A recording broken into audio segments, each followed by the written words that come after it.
राष्ट्रको शान हाम्रो किसान। जय कृषि जय किसान। नमस्कार। कृषि तथा पशुपन्छी विकास मन्त्रालय, बागमती प्रदेश सरकार र हाम्रो किसान टेलिभिजनको संयुक्त प्रस्तुति कार्यक्रम बागमती प्रदेश कृषि डायरीमा यहाँहरूलाई हार्दिक स्वागत छ। म विद्या भट्टराई। बागमती प्रदेशका 13वटै जिल्लामा भएका कृषि, पशुपन्छी तथा मत्स्य सम्बन्धी भएका विभिन्न गतिविधिहरूलाई समेट्ने गरी बागमती प्रदेश कृषि डायरी कार्यक्रम सुरु गरिएको हो। प्रत्येक महिनाको 2 पटक 15-15 दिनको फरकमा पाक्षिक रूपमा प्रसारण हुने बागमती प्रदेश कृषि डायरीमा समाचार, सन्देश, किसानको बोली, अन्तर्वार्ता, विभिन्न प्रविधि र सफल किसानका कथाहरू समेटिने गरेका छौं। सुरु गरौं आजको बागमती प्रदेश कृषि डायरीमा पाक्षिक रूपमा तयार पारिएको किसान खबरबाट। कृषि तथा पशुपन्छी विकास मन्त्रालय बागमती प्रदेशले 10औं राष्ट्रिय पोल्ट्री दिवस सप्ताहव्यापी रूपमा मनाउने भएको छ। बागमती प्रदेशको अर्थतन्त्रमा विशिष्ट योगदान दिँदै आएको पोल्ट्री क्षेत्रको उचित सम्मान र सम्बोधन गर्दै पोल्ट्री क्षेत्रको विकासमा सर्वपक्षीय सहभागिता, खाद्य र पोषण सुधार हाम्रो प्रतिबद्धता भन्ने नारासहित मन्त्रालयले पहिलो पटक दिवस मनाउने तयारी गरेको हो। बागमती प्रदेश सरकार कृषि तथा पशुपन्छी विकास मन्त्रालय, पशुपन्छी तथा मत्स्य विकास निर्देशनालय अन्तर्गत भेटेनरी अस्पताल तथा पशु सेवा विज्ञ केन्द्र लगनखेल ललितपुरले पनि 10औं राष्ट्रिय पोल्ट्री दिवस सप्ताहव्यापी रूपमा मनाउने भएको छ। बागमती प्रदेशको अर्थतन्त्रमा विशिष्ट योगदान दिँदै आएको पोल्ट्री क्षेत्रको उचित सम्मान र सम्बोधन गर्दै पोल्ट्री क्षेत्रको विकासमा सर्वपक्षीय सहभागिता, खाद्य र पोषण सुधार हाम्रो प्रतिबद्धता भन्ने नारा सहित पहिलो पटक मनाउन लागि एक पत्रकार सम्मेलनको आयोजना गरी जानकारी दिएको हो। बागमती प्रदेश सरकार कृषि तथा पशुपन्छी विकास मन्त्रालय, पशुपन्छी तथा मत्स्य विकास निर्देशनालय अन्तर्गत भेटेनरी अस्पताल तथा पशु सेवा विज्ञ केन्द्र लगनखेल ललितपुरले सप्ताहव्यापी रूपमा मनाउँदै आएको 10औं राष्ट्रिय पोल्ट्री दिवसको अवसरमा 2079 पुस 13 गते गर्भवती महिला, कुपोषण र कुर्कोपन भएका बालबालिकालाई अण्डा वितरण गरिएको छ। पाटन स्वास्थ्य विज्ञान प्रतिष्ठान पाटन अस्पताल ललितपुरमा उपचाररत 72 जना गर्भवती तथा सुत्केरी महिला र 67 जना बालबालिका गरी 139 जनाको लागि 1500 गोटा अण्डा वितरण गरिएको भेटेनरी अस्पताल तथा पशु सेवा विज्ञ केन्द्र लगनखेल ललितपुरका प्रमुख डाक्टर रामप्रकाश प्रधानले जानकारी दिनुभयो। कृषि तथा पशुपन्छी विकास मन्त्रालय बागमती प्रदेश सरकारले बागमती प्रदेशभित्रका किसानहरूलाई किसान परिचय पत्र उपलब्ध गराउने भएको छ। किसानहरूलाई व्यावसायिकताको आधारमा वर्गीकरण गरी किसान परिचय पत्र वितरण गर्न प्रदेश कृषि विकास अध्यादेश 2079 को दफा 30 बमोजिम अधिकार प्रयोग गरी कार्यविधि स्वीकृत गरी लागू गरिएको हो। किसानलाई फार्मको आकार र उत्पादन क्षमताको आधारमा 3 वटा वर्ग व्यावसायिक, अर्धव्यावसायिक र निर्वाहमुखीमा वर्गीकरण गरिनेछ। कृषि तथा पशुपन्छी विकास मन्त्रालय बागमती प्रदेश सरकारले सार्वजनिक खरिदमा कन्टिजेन्सी रकम खर्चलाई व्यवस्थित गर्ने भएको छ। सोको लागि मन्त्रालयले सार्वजनिक खरिदमा कन्टिजेन्सी रकम खर्चलाई व्यवस्थित गर्ने कार्यविधि 2079 बनाई स्वीकृत गरेको हो। यस्तो रकमलाई निर्माण कार्यतर्फ वर्क चार्ज, स्टाफ खर्च तथा सानातिना अन्य खर्च र परामर्श सेवातर्फ कार्यालय व्यवस्थापन खर्चमा उपयोग गर्न सकिने कानूनी व्यवस्था अनुरूप सो रकमलाई तोकिएको कामको निमित्त मितव्यय प्रभावकारी एवं पारदर्शी रूपमा खर्च गर्न यो कार्यविधि बनाइएको हो। कृषि तथा पशुपन्छी विकास मन्त्रालय बागमती प्रदेश सरकारले कृषि, पशुपन्छी तथा मत्स्य क्षेत्रको उत्पादन तथा उत्पादकत्व वृद्धिका लागि स्थानीय तहमा सशर्त वित्तीय हस्तान्तरण मार्फत हस्तान्तरित कार्यक्रमको कार्यान्वयनलाई व्यवस्थित, पारदर्शी, प्रभावकारी तथा प्रतिफलमा आधारित बनाउन स्थानीय तहमा विनियोजन सशर्त अनुदान कार्यक्रम कार्यान्वयन कार्यविधि 2079 स्वीकृत गरेको छ। कृषि तथा पशुपन्छी विकास मन्त्रालय बागमती प्रदेश सरकारले दूध उत्पादनमा आधारित अनुदान वितरण कार्यक्रम 2075 को 8औं संशोधन गरिएको छ। मन्त्रालयको स्वीकृत वार्षिक बजेट तथा कार्यक्रममा दूध उत्पादनमा आधारित प्रोत्साहन वितरण गर्न बजेटको व्यवस्था भएकाले दूधको उत्पादन ठस्कन नदिन, साविकमा भन्दा उत्पादन तथा उत्पादकत्व बढाउन र प्रदेश दूधमा आत्मनिर्भर भएको भनी घोषणा गर्न विगतका केही वर्ष यता सञ्चालन हुँदै आएको दूध उत्पादनमा आधारित प्रोत्साहन वितरण कार्यक्रमलाई बागमती प्रदेशका सबै जिल्लामा निरन्तरता दिन आवश्यक भएकाले कार्यक्रम सञ्चालन गर्न 8औं संशोधन सहित मन्त्री परिषदबाट स्वीकृत गरी कार्यविधि लागू गरिएको हो। कृषि तथा पशुपन्छी विकास मन्त्रालय बागमती प्रदेश सरकारले गौरवको आयोजनाको रूपमा लिएको धुलो दूधको कारखाना अब चाँडै सञ्चालनमा आउने भएको छ। हेटौडा उपमहानगरपालिका 10 सिसौघारीको 2 बिघा जमिनमा सरकारले 41 करोड़ 22 लाख 71 हजारको लगानीमा निर्माण गरेको सो कारखानामा पाउडर प्लान्टको उपकरण जडान गर्ने काम अन्तिम चरणमा पुगिसकेको बागमती प्रदेश दुग्ध विकास बोर्डले जनाएको छ। उक्त प्लान्ट सञ्चालन पश्चात 4 प्रदेशका करिब 22,000 किसान लाभान्वित हुने मन्त्रालयको अनुमान छ भने किसानबाट दैनिक 60,000 लिटर दूध खरिद गरिने भएको छ। पशुपन्छी पालनको विकास, विस्तार र व्यवसायीकरणका लागि बागमती प्रदेश सरकार कृषि तथा पशुपन्छी विकास मन्त्रालय, पशुपन्छी तथा मत्स्य विकास निर्देशनालय अन्तर्गत भेटेरिनरी अस्पताल तथा पशु सेवा विज्ञ केन्द्र नुवाकोटले किसानलाई निर्व्याजी ऋण दिने भएको छ। यसअघि लगानी र उत्पादनमा आधारित अनुदान दिँदै आएको केन्द्रले यस वर्षदेखि उक्त अनुदान कटौती गर्दै 5 वर्षसम्ममा फिर्ता गर्ने शर्तमा निर्व्याजी ऋण उपलब्ध गराउन लागेको हो। बागमती प्रदेश कृषि डायरीमा किसान खबरपछि अब पालो भएको छ छोटो व्यावसायिक विश्रामको।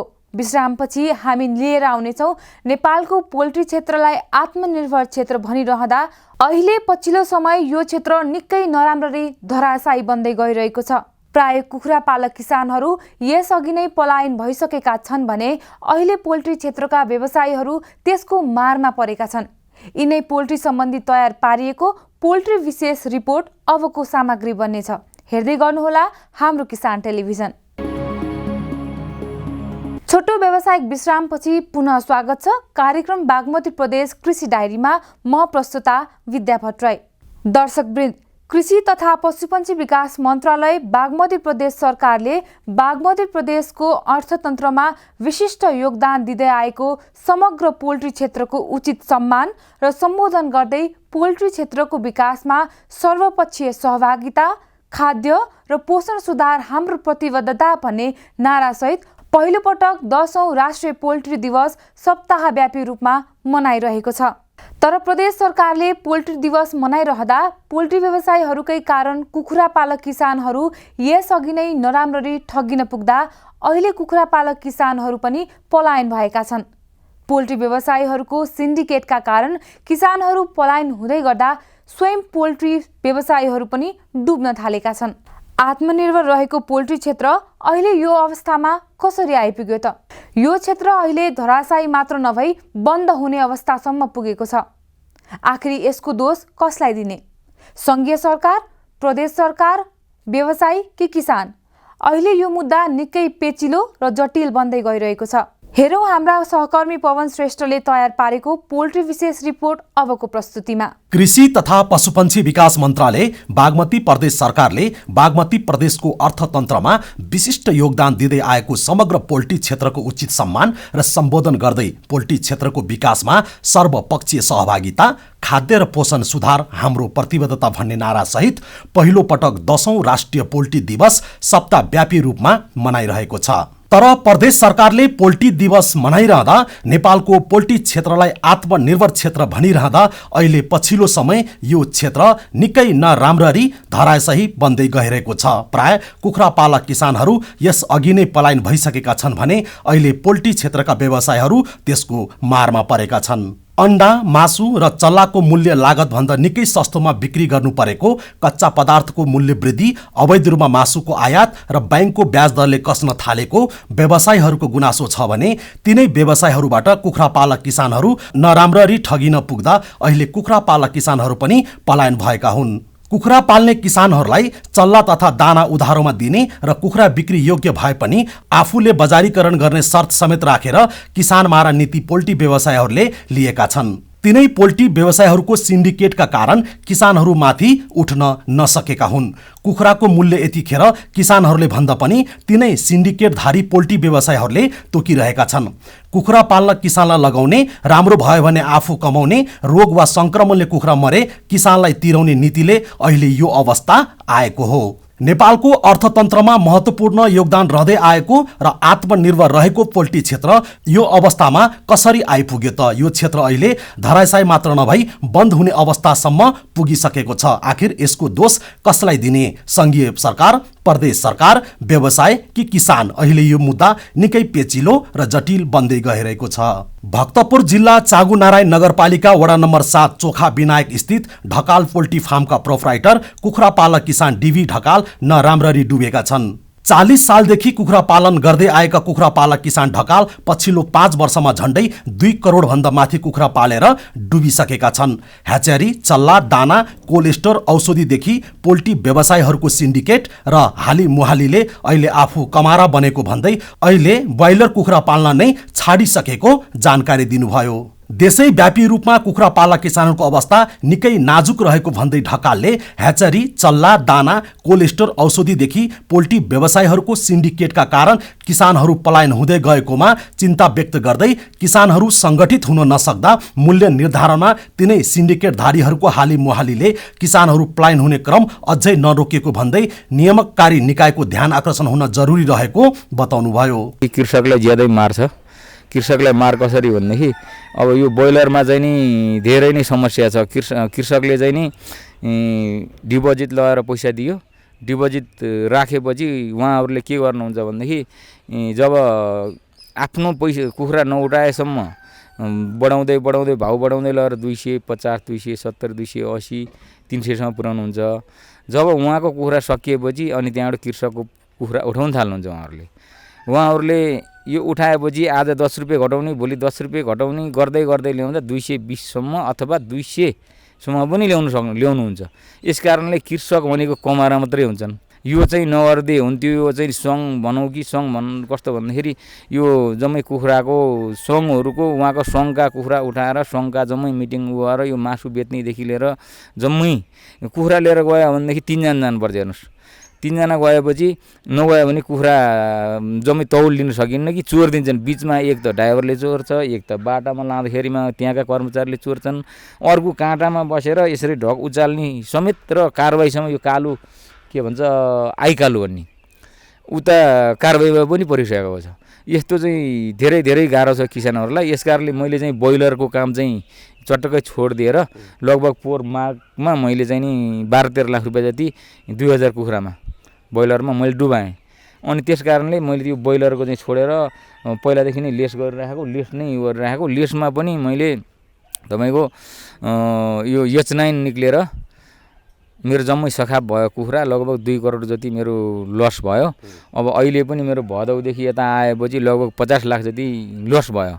अब यो मेरो लगभग 6-7 हजार जति लोकलको चाहिँ बिमा थिएन, स्थानीय लोकलको। यो चाहिँ नि यो मर्नु त यो लोकल त मर्नै नै हाल्यो। त्यसको कारणले गर्दा अब यो त्यो मैले बिमा भएको पनि अब अहिले क्षतिपूर्ति मैले पाएको छैन। अहिले देशव्यापी रूपमा डुबिरहेकै अवस्था हो। अब अहिले किसान मात्रै नडुबिकन व्यवसायी ठुला पनि यो बर्फको कारणले गरेर डुबिरहेका छन्। हामी डुब्नुको कारण चाहिँ के हो छ भनेदेखि दाना बोराको 4200-4400 ब्रोइलरको दाना, जिरोको चाहिँ नि किसानलाई 4400 रुपियाँ पर्छ। अब भनौँ कि अब डिलरहरूलाई 41-4200 रुपियाँ पर्छ। त्यो त ठिकै कुरा हो, किनभने झोला जान्छ, हरेक कुरा जान्छ। अब त्यहाँ माथि उधारो दिनुपर्ने हुन्छ। त्यो उनीहरूले बेच्नेमा 4400सम्म दानाको रेट पर्छ र लेसको तपाईँको 3600 रुपियाँ पर्छ। 3380 रुपियाँ जति उनीहरूको कम्पनीबाट उनीहरूलाई पर्छ। भनेपछि कमाउने भनेको यो ह्याचरीवाला, यो दाना फ्याक्ट्रीवाला यी मात्रै हुन्। किनभनेदेखि अब कमाउने उनीहरू, किनभने अब 50 रुपियाँ मकैको भाउ गए पनि दाना त त्यतिको बढेको अहिले ऊ छ। अहिले लगभग 45 देखि 50 रुपियाँसम्म मकै किलोको छ। र अर्को कुरो के हो भने 22 रुपियाँ आए पनि दानाको भाउ त्यति नै हुन्छ। अनि किसान मऱ्यो कि मरेनन्? यो मासु र दाना चल्लाको यिनीहरूको सिन्डिकेट छ, किसानको सिन्डिकेट छैन। किसान सिन्डिकेट बनाउँछु भनेर जति उफ्रे सङ्गठित भएन। यता पोल्ट्री व्यवसायहरूको सिन्डिकेटका कारण किसानहरू पलायन हुँदै गर्दा स्वयं पोल्ट्री व्यवसायहरू पनि डुब्न थालेका छन्। भक्तपुरको जगतीमा रहेको चल्ला उत्पादन गर्ने ह्याचरी जिजे पोल्ट्री प्रालीका अध्यक्ष एवं पोल्ट्री व्यवसाय डाक्टर बलराम केसीले विगत 3-4 वर्षदेखि पोल्ट्री व्यवसायहरू नाजुक बन्दै गएको, कोरोना सहित रुस युक्रेनको युद्धपछि पछिल्लो 1 वर्षदेखि कच्चा पदार्थको अत्याधिक मूल्य वृद्धिले तयारी चल्ला अण्डाको लागत मूल्य पनि नआउँदा एकदमै नाजुक अवस्थामा मात्र नभई उद्योग नै बन्द गर्नुपर्ने अवस्थामा पुगिसकेको गुनासो गर्नुभयो। विगत 3-4 वर्ष अगाडिदेखि नै पोल्ट्रीको अवस्था अलिकति नाजुक हुँदै आएको थियो र त्यो बीचमा फेरि हामीले झन्डै 2 वर्षको कोरोनाको कहर भोग्यौँ र विगत झन्डै 1 वर्षदेखि रुस र युक्रेन वारको कारणले गर्दाखेरि कच्चा सामानको मूल्य अत्यधिक वृद्धि हुन गई हाम्रो उत्पादन विशेष गरेर तयारी कुखुरा, मासु, अन्डा को मूल्य नपाउँदाखेरि परल मूल्यभन्दा कममा बिक्री गर्नु परेको कारणले गर्दाखेरि अहिले एकदमै नाजुक अवस्थामा हामी छौँ। अब बैंकको समस्या त सबैलाई नै भयो। हामीले प्रतिकारात्मक हिसाबले भन्नुपर्दाखेरि एउटा दियो बलिरहेको जुन तेल झन्डै सकिनै लाएर धिप्प भई निम्न लागेको अवस्थामा जस्तो हामी छौँ। विशेष गरेर यदि बैंकले सहयोग गरेको थियो भने त्यो जुन सुक्न लागेको तेल चाहिँ हामीले राख्न पाउने थियौँ र त्यो दियोलाई बाल्नको लागि निरन्तर बाल्न सक्ने थियौँ। तपाईँले भने जस्तै बैंकको तरलताको अभावले गर्दाखेरि जुन लोन हामीले चाहिँ थप्न पाएनौँ, त्यसले पनि झन् समस्या खडा गरेको छ। कुनै पनि व्यवसाय टिक्नको लागि अब त्यसमा केही न केही नाफा त हुनै पर्यो। धेरै लामो समयदेखि यो व्यवसाय घाटामा चलिरहेको छ। त्यसको मुख्य कारण खोतल्दै जाँदाखेरि हामीले अब हाम्रो उत्पादन बढेर त्यस्तो भयो कि भनेर खोतल्दाखेरि खासै हाम्रो उत्पादन पनि त्यति बढेको देखिँदैन। विगत 3-4 वर्ष अगाडि त हाम्रो दैनिक साप्ताहिक चल्ला उत्पादन 45 देखि 50 लाख प्रति हप्तासम्म पनि थियो र हाम्रो बजारको आवश्यकताको उत्पादन भनेको 30 लाखदेखि 35 लाख प्रति हप्ता ब्रोइलर चल्लाको उत्पादन थियो। तर अहिले चाहिँ 20 देखि 25 सम्म 20-25 लाख चल्लाको ब्रोइलर चल्लाको उत्पादन हुँदाखेरि पनि बजारको अवस्था यसरी नाजुक हुनु र परल मूल्यभन्दा कममा तयारी कुखुरा मासु बिक्री गर्नुपर्नु भन्नुको मुख्य कारण नै अवैध रूपमा चाहिँ इन्डियाबाट विभिन्न अब हरियो केरा हो, फिङ्गर चिप्सको नाउँमा अवैध रूपमा आयातित भारतीय मासु नै हो भन्ने हामी थमाइमा पुगेका छौँ। पोल्ट्री व्यवसायहरू नाजुक अवस्थामा पुगिरहँदा त्यसमा पनि बैंकको बढ्दो ब्याज दरले झनै कसिएकाले बलिरहेको दियो ढिप्प भएर निम्न लागेको भन्दै बैंकको सहयोग रहेको भए निम्न लागेको दियोमा तेल थप्न सकिने भन्दै पोल्ट्री व्यवसाय केसीले व्यवसाय टिक्न नाफा हुनुपर्ने तर लामो समयदेखि पोल्ट्री व्यवसायहरू घाटामा चलिरहेको र त्यसको कारण उत्पादन बढेर नभई अवैध रूपमा भारतबाट आयातित मासु नै मुख्य समस्या रहेको दाबी गर्नुभयो। राज्यको त त्यति इन्ट्रेस्टै देखिएन र व्यवसायीहरू पनि अब धेरै जस्तो हतोत्साही भइसकेको अथवा निराश भइसकेको मनस्थितिमा छ र त्यो निराशालाई चाहिँ आशामा बदल्नको लागि चाहिँ कम्तीमा अब व्यवसायलाई चाहिँ परल मूल्यभन्दा अलिकति माथि हाम्रो फाइनल प्रडक्ट जुनबाट चाहिँ सबैले र मेटेरियलवालादेखि लिएर दानावाला, औषधिवाला, किसान, डिलर सबैलाई त्यही फाइनल प्रडक्ट बेचेर आएको पैसा बाँडिने हो। त्यही पैसा अब इनपुट थोरै र आउटपुट कम भइदिँदाखेरि चाहिँ नकारात्मक यो असर पुगेको हो। उहाँले प्राय पोल्ट्री व्यवसायहरू हतोत्साहित भइसकेको र त्यसमा पनि सबैभन्दा बढी अहिले चल्ला उत्पादन गर्ने ह्याचरी उद्योगहरू पीडित रहेको भन्दै 50% उद्योग नै बन्द भइसकेको र अझै बन्द हुने क्रममा रहेको जानकारी दिनुभयो।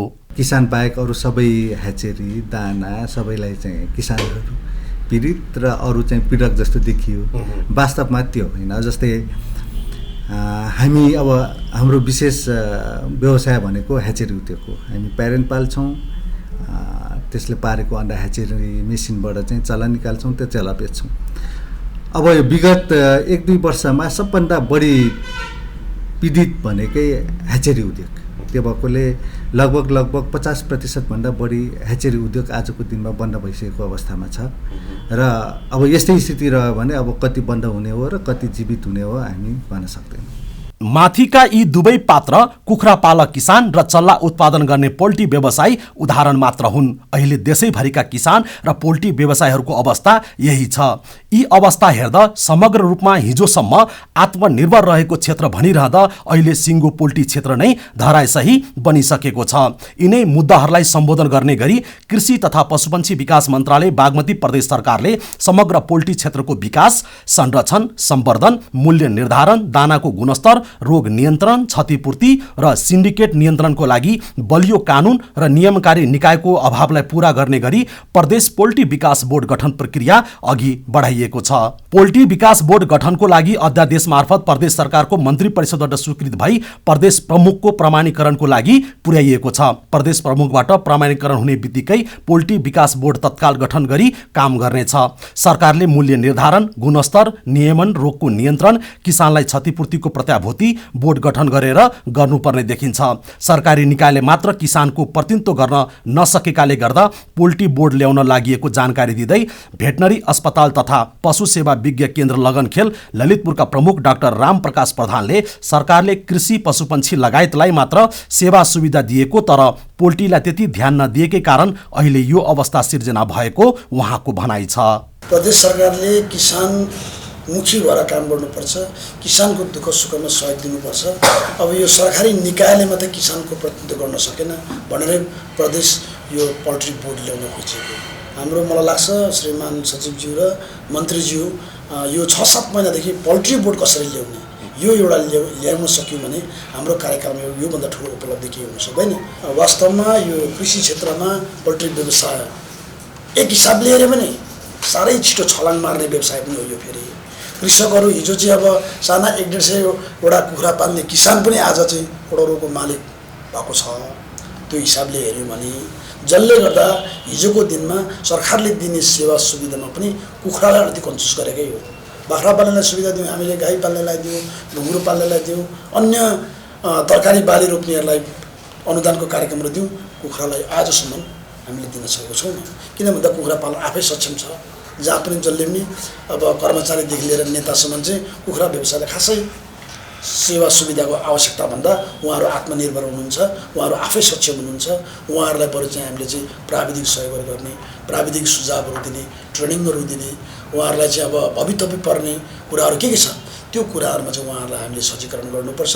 र सबभन्दा ठुलो कुरा त अब भवितव्य पर्यो अथवा केही चाहिँ आपद विपदले परिहाल्यो भने पनि सरकार चाहिँ क्षतिपूर्ति दिनलाई तयारी हुनुपर्छ।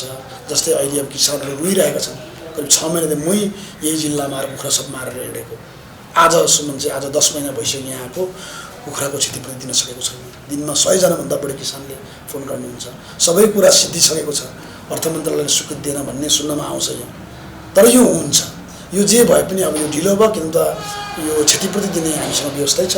नेपालको पोल्ट्री क्षेत्रको विकासको लागि बागमती प्रदेशको कृषि तथा पशुपन्छी विकास मन्त्रालयले 10औं राष्ट्रिय पोल्ट्री दिवस सप्ताहव्यापी कार्यक्रम गरी मनाइरहेको सन्दर्भमा बागमती प्रदेशको कृषि तथा पशुपन्छी विकास मन्त्रालयका सचिव डाक्टर शरण कुमार पाण्डेले आत्मनिर्भर व्यवसाय बचाउनु राज्यको दायित्व भएको कारणले समयमा नै सरकारले पोल्ट्री व्यवसायलाई सम्बोधन गर्नुपर्ने बताउनुभयो। नेपालको पोल्ट्री क्षेत्रको विभिन्न समस्यालाई समाधान गर्न, पीडित किसानहरूलाई राहत प्रदान गर्न, पोल्ट्री व्यवसायलाई अझ विकास गरेर यस क्षेत्रको व्यवसायलाई प्रेरित गर्न पोल्ट्री विकास बोर्ड गठन गर्न लागि जानकारी दिनुभयो। कृषि विकास ऐन हामीलाई आज जरुरी छ, किनभने ऐन नभइकन हामीले काम अगाडि बढाउन सक्दैन भन्ने कुराहरू गऱ्यौँ। अर्को पोल्ट्री विकास बोर्ड पनि गठन गरेर पोल्ट्री सेक्टर बागमती प्रदेशमा पोल्ट्रीको जुन अवस्था छ त्यसलाई त्यो एउटा आत्मनिर्भर भएको क्षेत्र पनि हो।